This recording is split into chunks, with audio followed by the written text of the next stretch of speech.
নওশাদ সিদ্দিকীকে সন্দেশখালী যাওয়ার পথে সায়েন্স সিটিতে আটকানো হয়েছে এবং কিছুক্ষণ আগে শোনা গিয়েছে যে তাকে নাকি ছেড়ে দেওয়া হয়েছে। এই বিষয়ে কী বলবেন, আপনার মতামত কী আছে বলবেন?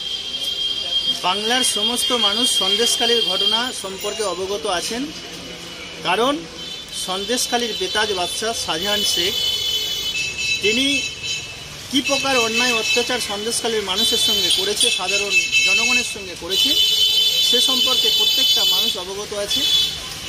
সেই জায়গায় দাঁড়িয়ে আজকে যখন আমাদের বিধায়ক বাংলার বীর যোদ্ধা পীরজাদা নওশাদ সিদ্দিকী সাহেব তিনি যখন সন্দেশখালী যাওয়ার পথে রওনা দিলেন, ঠিক সায়েন্স সিটির ওখানে মানে সন্দেশখালী থেকে আপনার প্রায় 70 কিলোমিটার দূরে তানাকে অ্যারেস্ট করা হলো।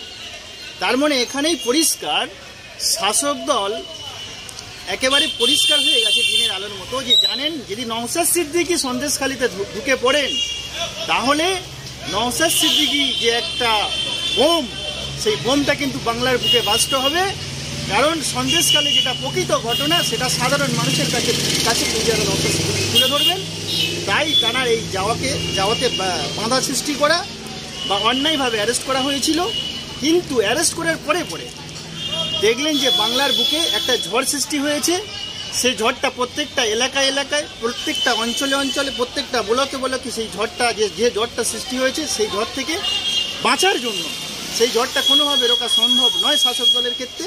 তাই তারা আবার ভয় পেয়ে পীরজাদা নওশাদ সিদ্দিকীকে ছেড়ে দিতে বাধ্য হয়েছে। সন্দেশখালীতে এই যে ঘটনাগুলি ঘটছে তার মধ্যেই সিপিআইএম এবং বিজেপির কিছু নেতারা কিন্তু সেখানে পৌঁছেছিল, কিন্তু নওশাদ সিদ্দিকীকে কেন বারবার আটকানো?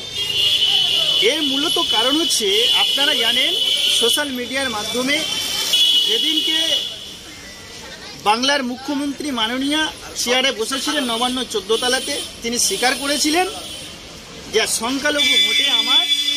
সংখ্যালঘু ভোটের কারণে আমি এই চেয়ার পেয়েছি। সংখ্যালঘুর ভোটটা অ্যাকচুয়ালি আমার পকেট ভোট, আর পীরজাদা নওশাদ সিদ্দিকী সংখ্যালঘু ভোটের ওপরে থাবা মারছে। তাই টার্গেটের পাত্র হয়ে দাঁড়িয়েছিল পীরজাদা নওশাদ সিদ্দিকী। জানে সংখ্যালঘু ভোটটা যদি নওশাদ সিদ্দিকী কিনে নেন তাহলে কিন্তু মমতা ব্যানার্জির চেয়ারে থাকার হবে না। তাই তারা যেন কেন প্রকারণভাবে টার্গেট করছে যে পীরজাদা নওশাদ সিদ্দিকীকে কীভাবে রোখে। সন্দেশখালীতে মা বোনদের উপরে অত্যাচার করা হচ্ছে, এই খবরটা যেসব সাংবাদিক প্রচার করছে তাদেরকে গ্রেপ্তার করা হচ্ছে, কি বলবেন? দেখেন, আমাদের ভারতবর্ষের চতুর্থ স্তম্ভ হচ্ছে মিডিয়া।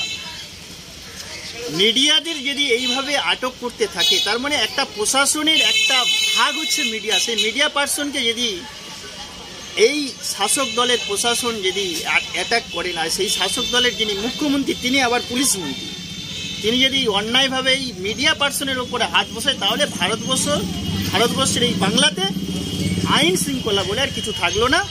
এই শাসকে থাকার সমস্ত রকম যোগ্যতা হারিয়ে ফেলেছে। এটাই বাংলার মানুষ অবগত হয়ে গেছে। শাহজাহান শেখের অনুগামীরা মা বোনেদের তুলে নিয়ে গিয়ে পার্টি অফিসে বা যে কোনো জায়গায় নির্যাতন করবে, কি বলবেন? এটাই তো তৃণমূলের চরিত্র, এটাই তো টিএমসির আদর্শ, এটাই তো তাদের আইডিওলজি। আপনারা দেখেছেন গত বিধানসভা ভোটের আগে আমাদের দলের যিনি আইকন পীরজাদা আব্বাস সিদ্দিকী সাহেব তিনি কিন্তু পরিষ্কারভাবে বলেছিলেন যে এমন একটা সময় আসবে, এমন একটা টাইম আসবে, আপনারা দেখবেন আপনাদের বাড়িতে মহিলারা সুরক্ষিত থাকবে না। সেই সময় এসে গেছে, সেটাই চলছে। আর যেটা টিএমসির আদর্শ, টিএমসির নীতি, সেটাই বাস্তবে ঘটছে। আমরা জানি যে সামনে লোকসভা ভোট, কিছুদিন হলে কয়েক মাস পরেই লোকসভা ভোট। তো সেই লোকসভা ভোটের আগেই কি নওশাদকে স্তব্ধ করার জন্য এইসব চক্রান্ত? একেবারেই আপনারা জানেন ডায়মন্ড হারবারে শুধুমাত্র নওশাদ সিদ্দিকী বলেছেন যে দল যদি অনুমতি দেয় আমি ডায়মন্ড হারবারে দাঁড়াবো।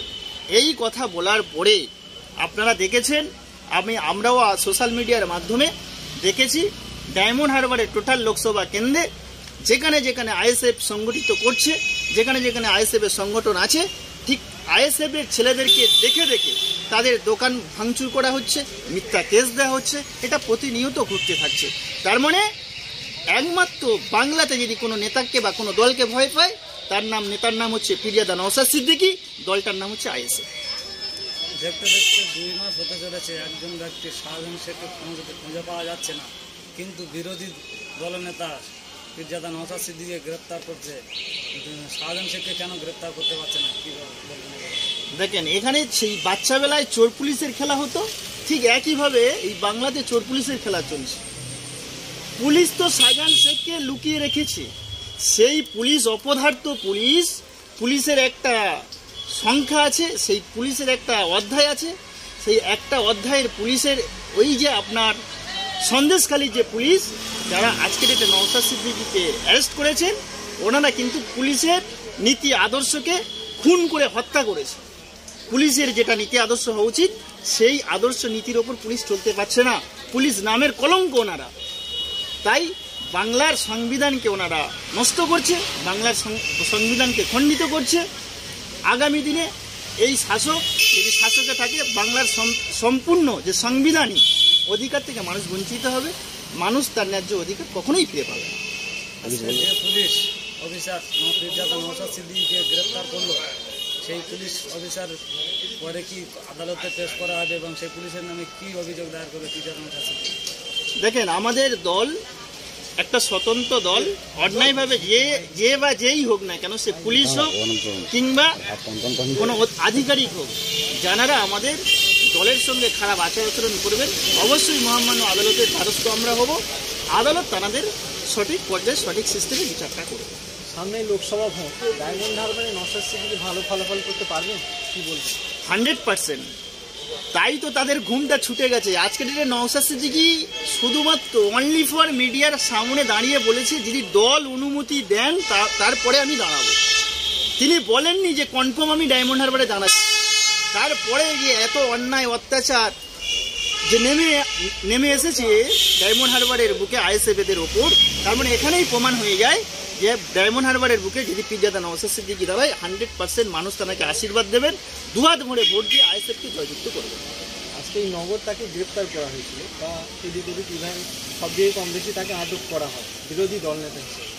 তো শাসককে এই যে রক্তচক্ষু উপেক্ষা করে নওশাদ সিদ্দিকী কতটা জয়ী হতে পারবেন, আইএসএফ কতটা ফলাফল দিতে পারবে লোকসভা? দেখেন বাংলাতে একটাই মাত্র দল আছে, যে দলটা হচ্ছে আইএসএফ। শাসকের চোখে চোখ রেখে কথা বলে, ভয় পাওয়ার কোনো জায়গা নেই। 42 দিন জেল খেটে আসার পরেও যেখানে যেখানে বাংলায় নোংরাম ও অশান্তি অপ্রীতিকর ঘটনা ঘটেছে সেই জায়গায় আমাদের দলের আইকন পীরজাদা নওশাদ সিদ্দিকী সেই জায়গায় এই শাসক দলের চোখে চোখ রেখে সেখানেই ছুটে গিয়েছে। পীরজাদা নওশাদ সিদ্দিকীকে আজকে যে গ্রেপ্তার করেছিল, লোকসভার সামনে নির্বাচন আছে, কিন্তু 24 ঘন্টা হতে দিল না, এমনকি 12 ঘন্টাও হয়নি, সন্ধ্যা আগে ছেড়ে দিয়েছে কেন? সেটাই তো বললাম, আমি আপনাদের মাধ্যমে মিডিয়ার মাধ্যমে জানাতে চাইছি, বাংলার সমস্ত ব্লকে আইএসএফের একটা সংগঠন আছে, সেই যে ঝড়টা উঠেছে সেই ঝড়টা কোনোভাবে থামাতে পারবে না। সেই ভয়ে মমতা ব্যানার্জির পুলিশ ভয়ে তাকে জামিন দিতে বাধ্য হয়েছে। আপনার পরিচয়টা? আমার নাম Nur Salam Gazi, Kulpi block ISF president.